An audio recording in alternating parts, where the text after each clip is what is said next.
tumataas yung ating, yung mga remittances, yung dollars natin, dumadami.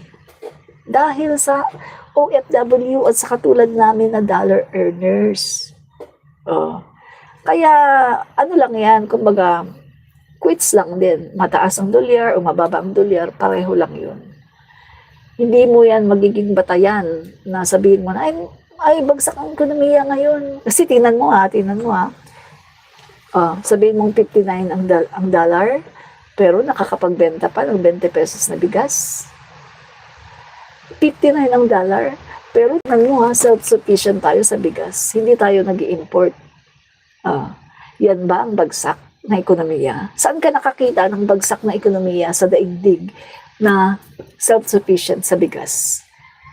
Wala, di ba? Pag sinabi mong self-sufficient sa bigas, ibig sabihin, something good is happening to your country. Something good is happening to the economy of your country. Yun. At hindi mag-gets yan ng mga DDS kasi wala silang utak.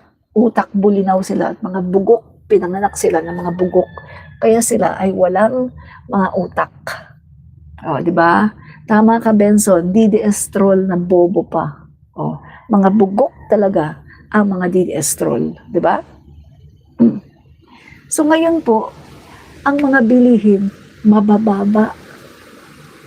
Lalong-lalo na, ang Pangulo natin ay nagdeklara ng 1 year. Saan ka nakakita ng Pangulo na nagdeklara ng isang taon na dineklara ng ating Pangulo isang taon na state of national calamity ang Pilipinas. Dineklara ng Pangulo natin na ang Pilipinas ay under 1 year state of national calamity. Si PBBM lang ang gumawa niyan. Sa panahon ni Pinoy, nagkaroon ng matinding mga bagyo, Yolanda. Pero hindi nagdeklara si Pinoy ng 1 year na national state of national calamity in 1 year. Hindi siya nagdeklara ngayon. No? Si PBBM lang ang nakagawa niyan.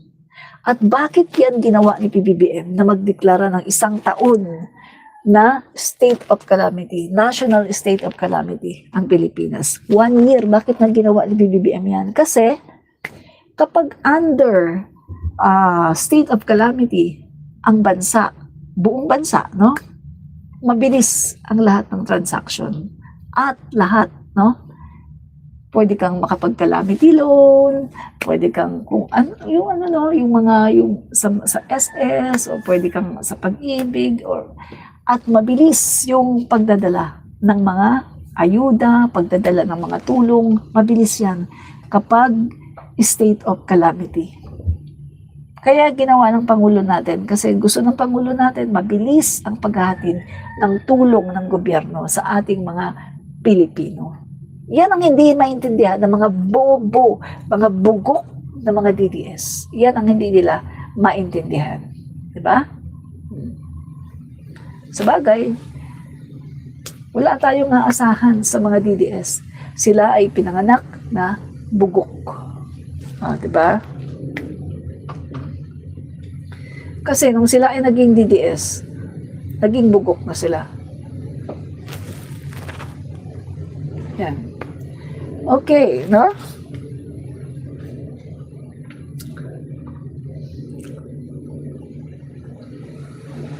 Tala.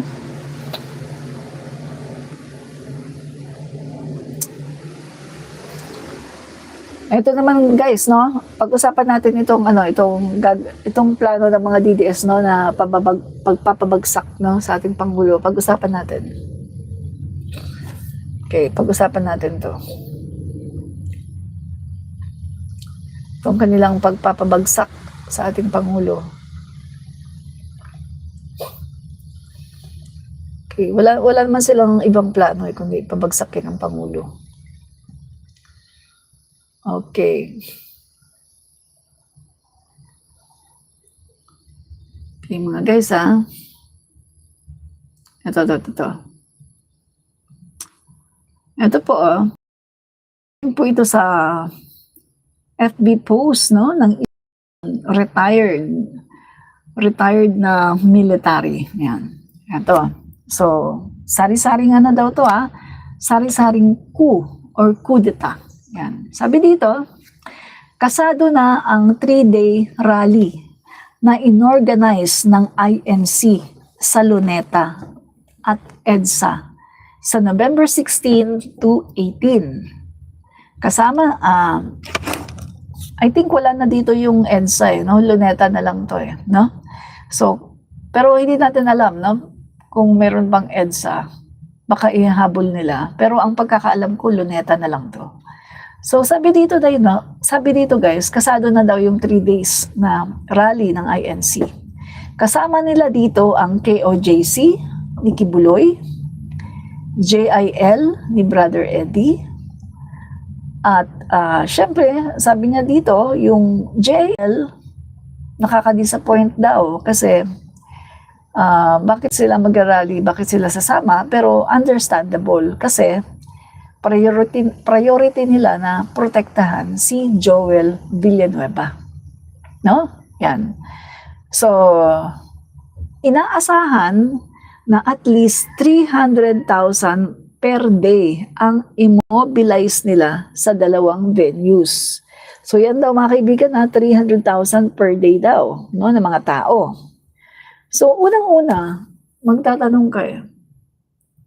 Ang sabi nila, rally for accountability? Accountability. Bakit pa sila mag-rally for accountability? Na nagkakaroon man ngayon ng ICI, tapos babalik na ang Blue Ribbon Committee, pag-iimbestiga. Bakit kailangan mong mag-rally for 3 days? Di ba? For accountability lang? At saka, tingnan nyo kung for accountability lang yan, bakit hindi nila pinanagot si Sara Duterte sa confidential funds? Bakit protektahan nila? Diba? So, yan po yung mga tanong dito, no?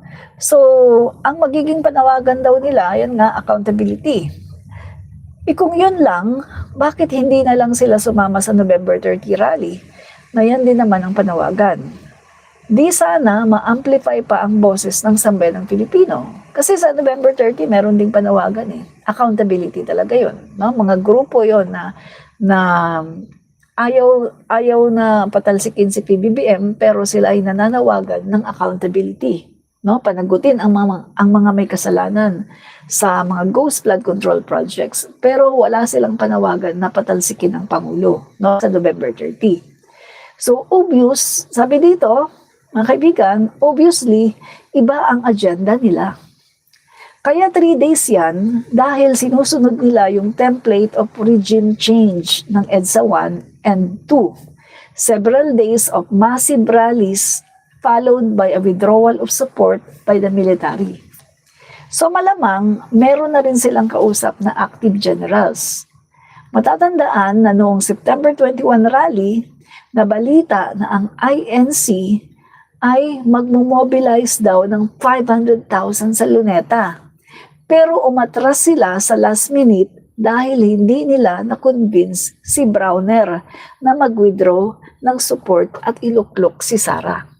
No? So meanwhile, malakas na naman ang ugong na may coup sa Senado. Ngayong Lunes, no? Na November 10 na nga ba ngayon, no? Si Cayetano daw ang ipapalit kay Soto. At ang game plan, ibalik si Marcoleta sa Blue Ribbon Committee. I-convene ng mabilisan at mag-present ng star witness na magdidiin kay PBBM. Ito ngayon ang magiging basihan ng bagong panawagan sa November 16 to 18 rally na patalsikin daw si PBBM at ipalit si Sara. Ano ba ang urgency? Bakit parang natataranta ang Duterte forces and allies na iluklok na agad si Sara? Kasi may mga isasampa na malversation at plunder cases laban kina Cheese, Jinggoy at Joel Villanueva. Non-bailable at kulong agad. And pupunta na ang ICI investigation sa Thai sa time ni Duterte. So tatamaan sina Bongo, Villar at Duterte family mismo. Ang mas mahalagang tanong, ano ang gagawin natin? Hindi naman pwedeng maging passive observer lang tayo habang may mga puwersang gustong ibalik ang regime ng kadiliman. For their plan to succeed, kailangan merong active generals na magwi-withdraw ng support. Pero sa mga military chat groups, wala naman chatter na the top brass will be involved. Lalo pa na karamihan sa top brass natin are amboys, and alam naman nila na super pro-China si Sara. So, at best, second or third tier generals lang ang pwedeng mag-declare ng withdrawal of support. Ngayon, bago ito mag-snowball at maisip ng top brass na ito ang sentimento ng taong bayan, kailangan handa tayong lumabas sa kalye on short notice para ipakita na hindi sila ang boses ng taong bayan. Tayo ang tunay na boses. Ano ang sisigaw natin? Marcos pa rin? Medyo awkward. Pero if that's what it takes to prevent the return of the regime of darkness, why not chocolate coconut? Pakishare para ma-alert ang mga puwersa natin. So, obvious mga kaibigan, ang nag-share po nito ay hindi po Marcos, no? Hindi ko alam kung ano yung kanyang political leanings, pero hindi po siya Marcos. Ang sinasabi po niya dito, kanya pong kumbaga, isinisiwalat yung plano ng mga DDS na patalsikin po ang ating Pangulo. At maging aware daw po tayo na mga taong bayan na naniniwala na hindi dapat patalsikin ang Pangulo, maging aware daw tayo at dapat maging ready na lumabas sa kalye kapag ginawa na nila ang kudeta at pagpapatalsik sa ating Pangulo. No? Kasi magsasanib puwersa daw po. No? Sabi po dito, magsasanib puwersa daw po ang INC, JIL, at ang KOJC para patalsikin daw si PBBM. Ang INC dahil daw gusto nilang install si Sara at ang sabi-sabi ay baka matamaan sa investigasyon, no? Yung hindi ko alam kung ano, basta meron daw matatamaan sa investigasyon, no? Yung kanilang mga may mga nagsasabi po na meron silang mga sikreto, no, na mga korporasyon na involved daw di umano sa mga flood control projects. Hindi natin alam, no, mga kaibigan, how true, pero yan po yung sinasabi, no, ng mga sabi-sabi po, no, ng mga sinasabi ng mga nakakaalam, no. So kaya daw ang INC ay gustong mapatalsik si PBBM at gustong ilagay si Sara. At yung kay JAL naman, obvious na obvious dahil po yan kay Joel Villanueva. Gusto po nilang ipagtanggol. At MKOJC, obvious na obvious dahil kay Kibuloy. Dahil pag si Sara na po ang naupo as president, wala na pong kaso si Kibuloy. Laya na po yan, makakalaya na yan. So mga kaibigan, no? Ito, hindi natin alam gaano ito katotoo, pero maging ready po tayo, no, sa November 16, 17 to 18. Maging ready po tayo at tingnan po natin, mag-obserba po tayo sa kanilang gagawin. Kasi guys, remember, nung nag-rally ang INC, ang sabi po nila, peace rally. Pero anong nakita natin? May mga nandun yung mga DDS.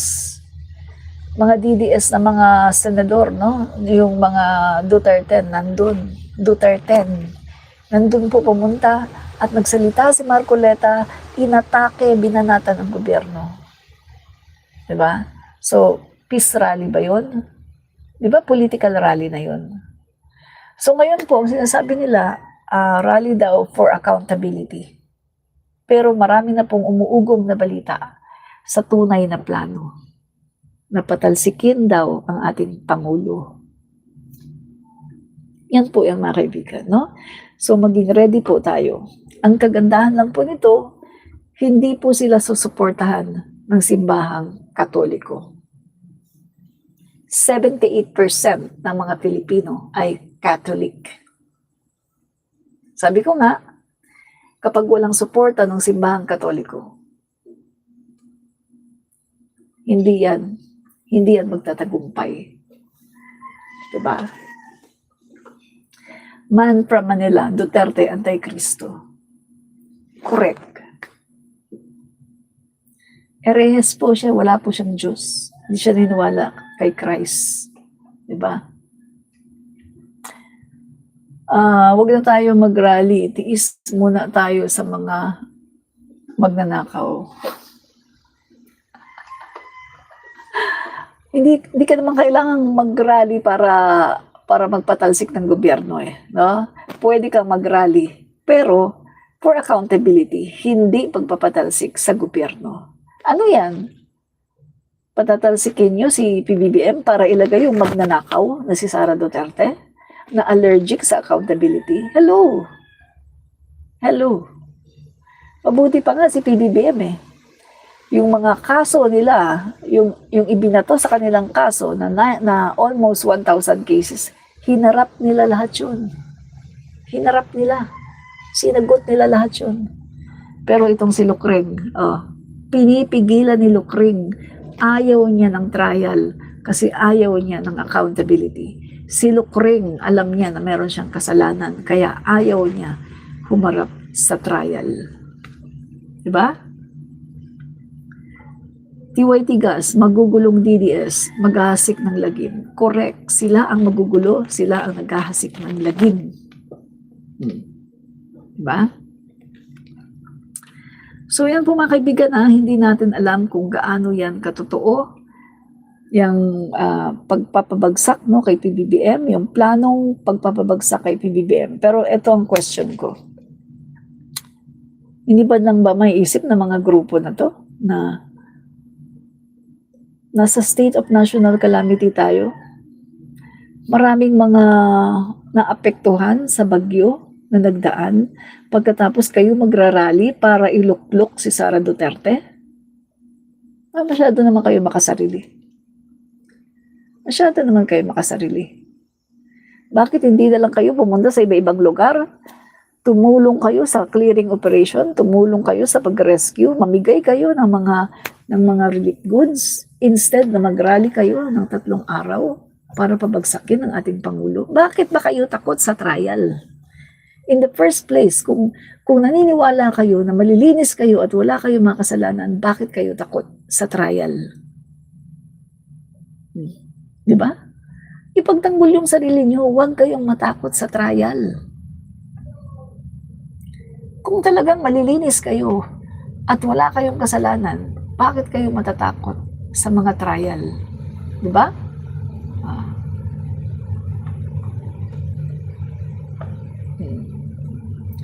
Kaya itong mga TS na to, sorry na lang, pero hindi kayo magtatagumpay. Never, hindi kayo magtatagumpay. Dahil hindi nyo kasama ang Catholic Church. Dahil ang Catholic Church ay naniniwala sa kakayanan ni PBBM. Diba? Na makapagbibigay ng hustisya. Dahil nakita din ng Catholic Church na ngayon lang sa panahon ni PBBM, yung mga big fish nakakasuhan, yung mga big fish nakukulong, Tibes, nakakulong, Bantag, pinaghahanap, Kibuloy, nakakulong, Duterte, nasa dahig na nakakulong. Diba? Dito ka makakita sa Marcos admin ng mga big fish nakukulong.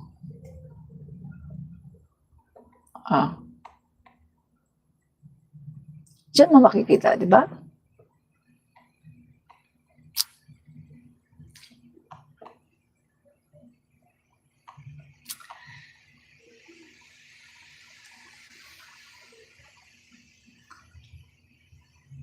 Meron pa ditong pakinggan nga natin si Sir Yayam Dizon, ha? Pakinggan lang natin si Sir Yayam Dizon. Sinasabing talagang merong pagpaplano ang ginagawa para pabagsakin ang ating Pangulong Bongbong Marcos. Kung talagang totoo ang ating source, no, ang tawag nila sa kanilang operation sa November 16 to 18 ay Bag on the Go. Yan po ang code name, Bag on the Go. No? Ang intel na to ay galing mismo, no, sa mga kasama sa nagpaplano para pabagsakin ang ating Pangulong Bongbong Marcos. No? Sasabihin ko po sa inyo, karamihan sa kanila, no, retired, at meron din active pa. Pero yan yung tumutulong kay VP Sara Duterte, no, dahil mga naging tauhan niya o naging mga commander ng kanyang security group noon, no, katulad ni Colonel Lechica. So babasahin ko po, no, ang sinasabing posible.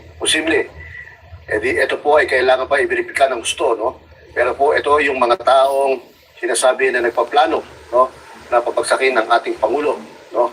And some of them ay talagang hindi katakataka dahil talagang matagal na nilang dinestabilize ang ating gobyerno, no? Matagal na silang sumasama sa mga aktibidades kasama noong September 21 kung saan talagang pinipilit nila na mapapagsak, no, ang ating Pangulong Bongbong Marcos.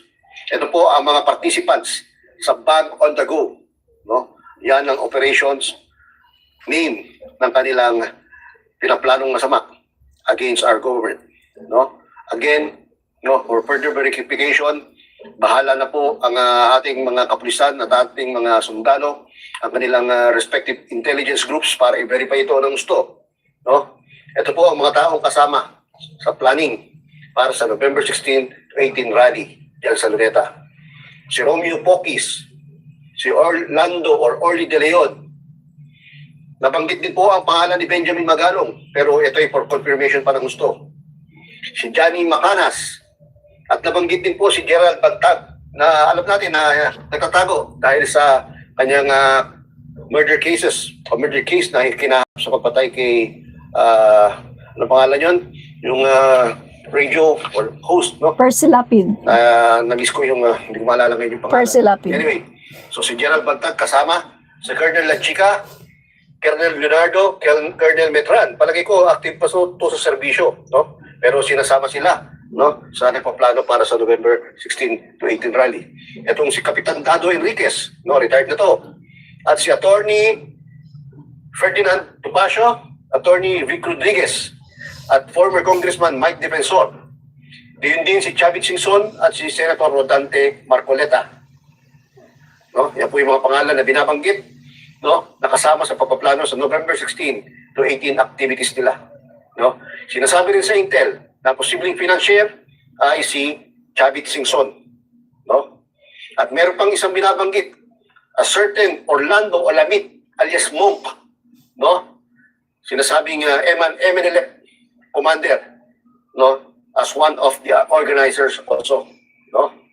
Ang target area ng kanilang rallies ay of course Luneta, and then posibleng pupunta sila sa Benjola at sa Malacanang, no.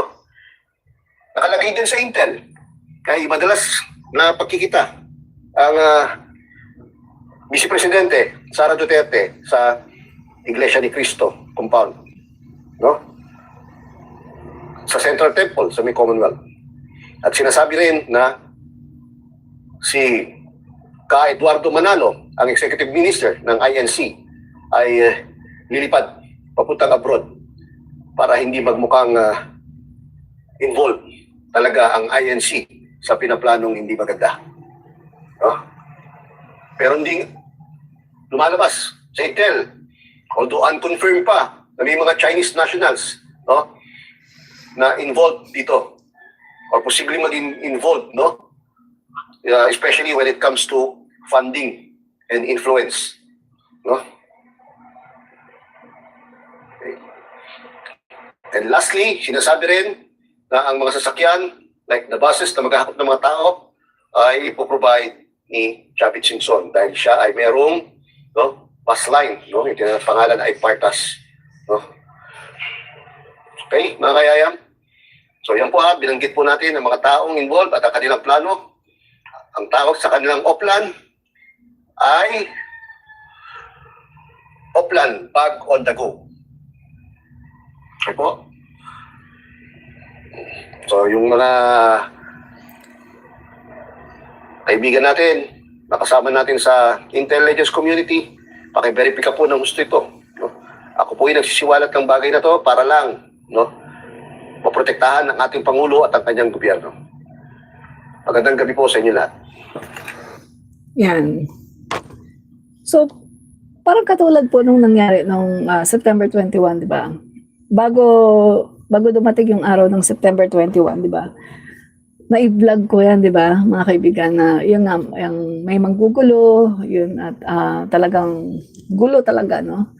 So, kita niyo mga kaibigan, nangyari, di ba? Kasi, yung impormasyon na yun, mga kaibigan, ipinakalat na yun sa mga GC. So, kami na mga BBM vloggers, alam na namin yon kasi ipinakalat sa mga GC. Marami na po ang nakakaalam nun. At ang naglabas po niyan ay yung spy, no? Na galing po sa kabilang kampo. Siyempre guys, kami mga BBM, meron po kaming spy sa kabilang kampo. Di ba madalas mo nga sinasabi sa inyo? May spy po kami doon na nagpapanggap pa rin na maka-Duterte pa, pero hindi na po maka-Duterte. Nandoon na lang sila para mag-spy. Hindi na po sila maka-Duterte. Pero hindi po nila sinasabi na tumiwalag na sila para sila ay patuloy pa rin sa pag-i-spy. Kaya kapag may plano po sila, nalalaman din namin. Katulad ng mga ginagawa din ng Duterte camp. Si VP Sara Duterte, may spy din siya eh. May tinatawagan din siya, guys, no? From Malacanang, na nag-i-spy din. So, ganyan lang po yan. So, yan po guys, no? Titingnan po natin pagdating sa November 16, 17, 18, kung itutuloy ba nila ito. Pero, sa nakikita ko guys, no? Grabe po yung pinsala, no? Sa Pilipinas, sa nagdaang bagyo. Napaka-insensitive naman nila at napaka-walang hiya naman nila pag tinuloy pa nila itong kanilang pangsarili na agenda para lang iluklok ang isang vice-presidente na maging Pangulo ng Pilipinas. Wala silang pake kahit na ang bansa natin ay tinamaan ng disaster. So diyan natin makikita kung gaano sila ka walang hiya pagdating po sa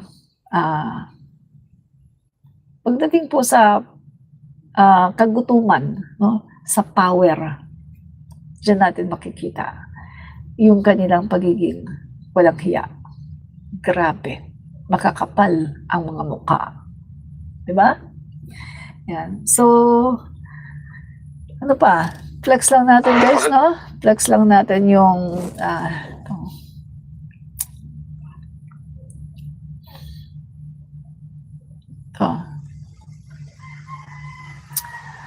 So, yan guys, dito muna tayo sa ano.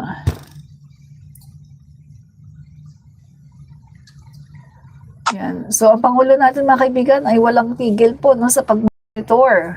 Yan. At pagkakaroon ng situation briefing, mga kaibigan, no, sa Command Operation Center ngayong umaga, kung saan tinalakay ang pinakahuling ulat ng sa pagtugon ng pamahalaan sa Super Typhoon Uwan. Super Typhoon Uwan. Inulat ng OCD na Pangasinan ang pinakamalubhang na apektuhan ng pagbaha. Mahigit 426 pamilya ang nalikas sa pamagitan ng preemptive evacuation. So, Pangasinan pala ang talaga pagka pinsala. Inatasan ng Pangulo, SWD at DOH na ipagpatuloy ang tulong sa mga evacuation centers at ang DPWH na agad simulan ang rehabilitasyon ng mga kalsada.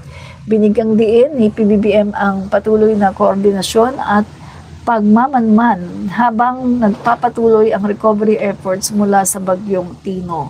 Yan. So, yan po mga kaibigan na, and 3 hours ago, mga kaibigan, no? Signal number 3 ang Ilocos Sur. 3 hours ago ito, At hilagang kanlurang bahagi ng Pangasinan. Yan. Pero ngayon, sa pagkakaalam ko ay paalis na siya, no, sa PAR, sa Philippine Area of Responsibility. Paalis na, no? So, grabe talaga itong nangyari, mga kaibigan. So, yan, nagkakaroon na po ng mga clearing operations. At, ang tulong po ng gobyerno, sabi nga ng ating Pangulo, ay tuloy-tuloy. No? Hindi po isang bagsakan, tuloy-tuloy po ang tulong ng gobyerno. At ang maganda po ito kasi ang evacuation po ng mga nasalanta ng bagyo ay maganda. Hindi po sila inilalagay lang sa trapal. Hindi po katulad sa panahon ni Duterte na trapal, no? Trapal lang po, no?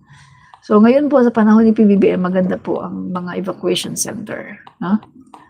So, tingnan lang natin ito, yung trapal.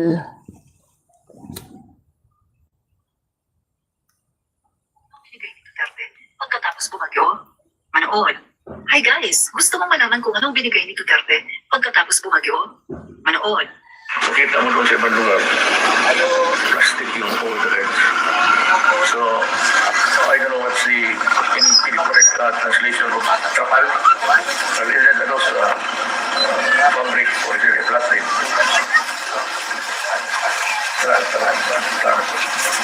Right yung bilhin mo na i-assess mo yung mga taong natutulog sa labas. Emergency. So, bumili ka ng sapal. Appropriate size for a family of maybe yung target good for 6 people. Kasi ang trapal would protect the people from Trapal! So gabi, natutulog na ang plastic. Trapal! Kaya kung kabot pa ako ng I will we just back up ng ako ng national agency. Trapal! Ikang yung lugar na tinatumaan. And housing has nandito ang sabi ni